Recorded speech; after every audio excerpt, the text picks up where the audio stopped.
தென்னாடுடைய சிவனே போற்றி, எந்நாட்டவர்க்கும் இறைவா போற்றி.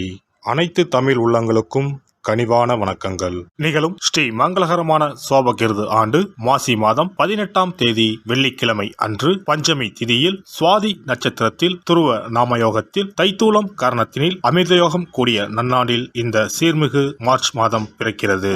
பிறக்கப் போகும் இம்மாதம் உங்கள் வாழ்வில் வளமும் நலமும் செல்வ செழிப்பும் பெற்று புதிய வாய்ப்புகள் புதிய வெற்றிகளுடன் மங்களகரமாக அமைய எல்லாம் வல்ல இறைவனை உளமாற வேண்டி விரும்பி கேட்டுக்கொள்கிறேன். இம்மாத கிரக நிலைகளை பார்க்கும்போது மேசத்தில் குருவும், கன்னி ராசியில் கேது பகவானும், மகர ராசியில் செவ்வாய் சுக்கிரனும், கும்ப ராசியில் சனி புதனுடன் சேர்ந்து சூரிய பகவானும் சஞ்சாரம் செய்கின்றனர். மார்ச் 2ஆம் தேதி புதன் பகவான் மீன ராசிக்கும், 8ஆம் தேதி சுக்கிர பகவான் கும்ப ராசிக்கும், 14ஆம் தேதி செவ்வாய் பகவான் கும்ப ராசிக்கும் இடப்பெயர்ச்சி அடைகின்றனர். இந்த கிரக அமைப்பினால் உங்கள் வாழ்வில் இம்மாதம் ஏற்படக்கூடிய சுப மற்றும் அசுப பலன்கள் என்ன என்பதனை பற்றி காண்போம். நடுங்க வைக்கும் குளிரோ தவிக்க விடும் வெயிலோ இல்லாமல் மிக இதமான சூழல் நிலவும் மாதம் இந்த மார்ச் மாதமாகும். பனிக்காலம் முடிந்து வசந்த காலம் துவங்க போகிறது. மாசி மாதத்தின் பிற்பகுதியும் பங்குனி மாதத்தின் முற்பகுதியும் இணையும் மாதம் இந்த மார்ச் மாதமாகும். கும்ப மாதமும் மீன மாதமும் இணைந்த இந்த மார்ச் மாதத்தில் பல திருப்பங்கள் உங்கள் வாழ்வில் நடைபெற உள்ளன. கும்பராசி அன்பர்களே, இம்மாதம் அனைத்து காரியங்களிலும் வெற்றி உண்டாகும். பணவரவு மகிழ்ச்சி தருவதாக இருக்கும். புதிய வாகனம் வாங்கும் யோகமும் உண்டாகும். சிலருக்கு எதிர்பாராத அதிர்ஷ்ட வாய்ப்புகளும் ஏற்படக்கூடும். தெய்வ பக்தியும் ஆன்மீகத்தில் நாட்டமும் அதிகரிக்கும். புண்ணிய தலங்களுக்கு சென்று வரும் வாய்ப்பு ஏற்படும். பெண்களால் பொருள் சேர்க்கை உண்டாகும்.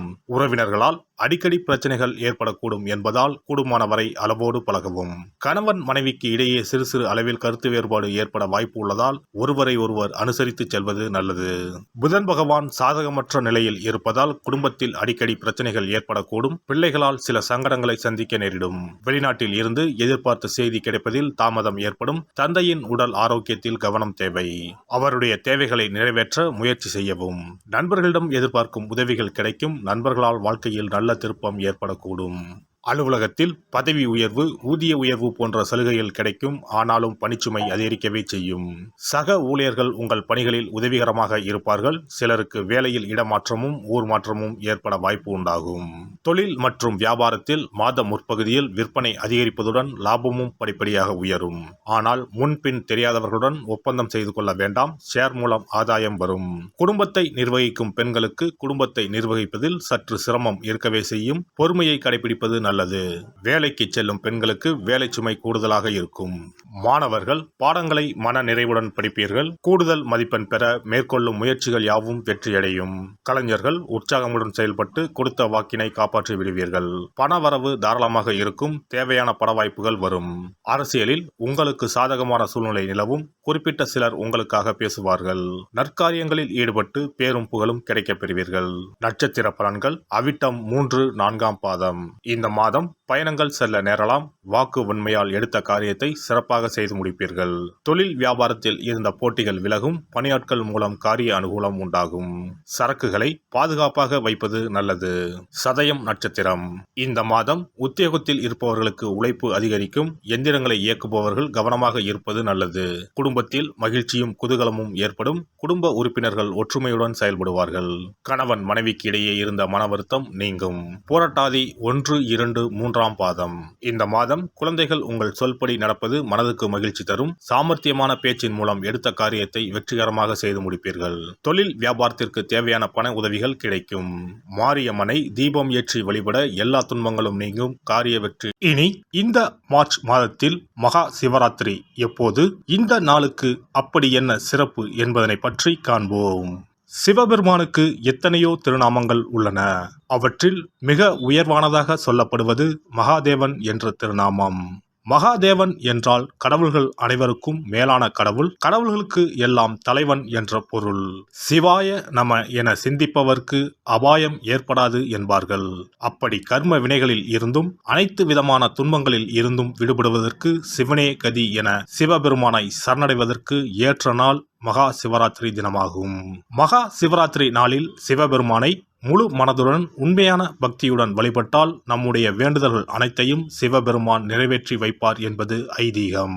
கவலைகள் நீங்கி காரிய வெற்றியை தரக்கூடிய நாள் மகா சிவராத்திரி விரத நாளாகும். சிவபெருமானுக்கு உரிய அஷ்ட விரதங்களில் மிக முக்கியமானது மகா சிவராத்திரி விரதமாகும். சிவபெருமானின் அருளை பெறுவதற்குரிய மிக உன்னதமான புண்ணிய நாளாகும். ஒவ்வொரு மாதமும் தேய்பிறை சதுர்த்தசி திதியில் வருவதை மாத சிவராத்திரி என்றும், மாசி மாதம் தேய்பிறை சதுர்த்தசியில் வருவதை மகா சிவராத்திரி என்றும் கொண்டாடுகிறோம். நாடு முழுவதும் சிவ பக்தர்களால் கோலாகலமாக கொண்டாடப்படும் விழாக்களில் மகா சிவராத்திரி விழாவும் ஒன்று. இந்துக்களின் மிக முக்கியமான விரத நாட்களில் இதுவும் ஒன்று. முப்பெரும் தேவர்களில் ஒருவரான சிவபெருமானுக்குரிய ராத்திரியாக சிவராத்திரி கொண்டாடப்படுகிறது. இந்த ஆண்டு மகா சிவராத்திரி விழா மார்ச் 8ஆம் தேதி கொண்டாடப்பட உள்ளது. அன்று இரவு 8:20 மணிக்கு துவங்கி மார்ச் 9ஆம் தேதி மாலை 6 மணி வரை சதுர்த்தசி திதி உள்ளது. இதனால் மார்ச் 8ஆம் தேதி இரவு 8:30 மணிக்கு பிறகே சிவராத்திரி பூஜை துவங்க வேண்டும். சூரிய பகவான் கும்பராசியில் பயணம் செய்யும் மாசி மாதத்தில் தேய்பிறை சதுர்த்தி நாளில் முதல் நாள் மாலை துவங்கி அடுத்த நாள் காலை வரை சிவனுக்கு தொடர்ந்து 4 கால பூஜைகள் செய்யப்படும். சிவராத்திரி அன்று இரவு முழுவதும் கண் விழித்து சிவ வழிபாடு செய்து அபிஷேகம், ருத்ராபிஷேகம் செய்து சிவ மந்திரங்களை உச்சரித்து சிவனின் அருளை வேண்டி பிரார்த்தனை செய்ய வேண்டும். ஆன்மீகத்தில் உயர்ந்த நிலையை அடைவதற்கும், துன்பங்கள் மற்றும் பாவங்களில் இருந்து விடுபட்டு மோட்சத்தை அடைவதற்கும் ஏற்ற நாள் இதுவாகும். மகா சிவராத்திரி அன்று அதிகாலையில் எழுந்து புனித நீராடி வீட்டை சுத்தம் செய்து பூஜை அறையில் விளக்கேற்றி வைக்க வேண்டும். பிறகு மாலையில் சிவன் கோவிலுக்கு சென்று அங்கு நடக்கும் அபிஷேகம் பூஜைகளில் கலந்து கொள்ள வேண்டும். அன்று சிவலிங்கத்திற்கு பஞ்சாமிர்த அபிஷேகம் செய்வதும் வில்வ அர்ச்சனை செய்வதும் மிக சிறப்பானதாகும். மகா சிவராத்திரி நாளில் எத்தனை முறை முடியுமோ அத்தனை முறை பஞ்சாட்சர மந்திரமான ஓம் நம சிவாய மந்திரத்தை உச்சரிக்க வேண்டும். இது தவிர சிவபுராணம் பாராயணம் செய்வது மிகவும் சிறப்பானதாகும். இந்த நாளில் ருத்ராபிஷேகம் செய்வதும் கோவில்களில் நடக்கும் ருத்ராபிஷேகத்தில் கலந்து கொள்வதும் மிகவும் சிறப்பானதாகும். இந்த முறையில் மகா சிவராத்திரி விரதம் இருந்தால் முந்தைய 3 பிறவிகளில் செய்த பாவங்கள் நீங்கும். மனக்கவலைகள், நோய்கள், வறுமை நிலை ஆகியன நீங்கும். அதோடு வாழ்வில் அனைத்து விதமான இன்பங்களும் உயர்வும் கிடைக்கும். நாம் செய்யும் வழிபாடு, பூஜை ஆகியவற்றிற்கு 2 மடங்கு பலனை தரக்கூடியது மகா சிவராத்திரி விரதமாகும். சிவபெருமானை வணங்குவதற்கும் அவரின் அருளை பெறுவதற்குமே அவருடைய ஆசி இருந்தால்தான் முடியும். அதனால்தான் அவன் அருளாலே அவன் தாள் பணிந்து என்ற அற்புதமான வாசகத்தின் மூலம் நாம் அறிய முடிகிறது. சிவ அருளை பெற வேண்டும் எனில் அது அத்தனை சுலபமான காரியம் கிடையாது. சிந்தையிலும் செயலிலும் சிவனையே நினைத்து ஒவ்வொரு காரியத்தையும் செய்ய வேண்டும். அப்பேற்பட்ட சிவபெருமானின் அருளை பெற எளிமையான ஒரு நாளை பற்றித்தான் இப்பொழுது நாம் தெரிந்து கொண்டோம். எல்லாம் வல்ல இறையருளால் நீங்களும் உங்கள் அன்பு குடும்பமும் உடல் நலம், நீலாயுள், நிறை செல்வம், உயர் புகழ், மெய்ஞானம் ஓங்கி வாழ்க வளமுடன். இந்த வீடியோ உங்களுக்கு பிடிச்சிருந்தா லைக் பண்ணுங்க, ஷேர் பண்ணுங்க அண்ட் சப்ஸ்கிரைப் பண்ணுங்க. பக்கத்துல இருக்க பெல் ஐகானை கிளிக் பண்ணுங்க. நன்றி, வணக்கம், வாழ்க வளமுடன்.